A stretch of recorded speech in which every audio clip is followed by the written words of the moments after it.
Assassination का मतलब होता है राजनीतिक कारणों से किसी की हत्या। जैसे राजीव गांधी की जो हत्या हुई थी वो कोई मर्डर नहीं था, दैट वाज एन असैसिनेशन। ऐसे इंदिरा गांधी की जो हत्या हुई थी वो भी कोई मर्डर नहीं था, that was an assassination. Meaning तो आपको पता चल गया, लेकिन इसकी स्पेलिंग देखो थोड़ा डिफिकल्ट होती है।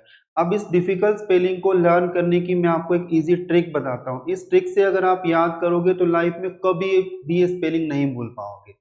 वो इजी ट्रिक क्या है, देखो आप ऐसे टुकड़ों में याद रखो। ए डबल एस, एस का मतलब होता है गधा, ये आपको पहले से ये पता। एस का मतलब क्या होता है, गधा। यहाँ पे भी देखो एस लिखा है, इसका मीनिंग भी क्या होता है, गधा। ये भी आपको पहले से ही है पता। आई का मतलब क्या होता है, आई का मतलब होता है मैं, और नेशन का मतलब होता है देश।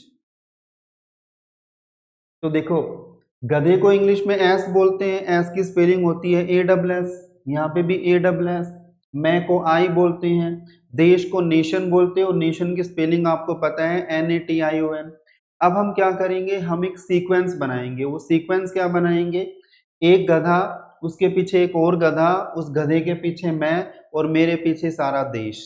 देखो क्या बोला मैंने, एक गधा, उसके पीछे एक और गधा, उस गधे के पीछे मैं, और मेरे पीछे सारा देश, और आपस में उनको कनेक्ट कर देंगे तो बन गई स्पेलिंग।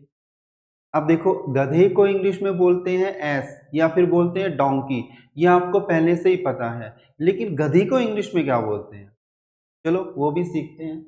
गधी को देखो इंग्लिश में बोलते हैं जैनी, JENNY। गधी को क्या बोलते हैं, जैनी।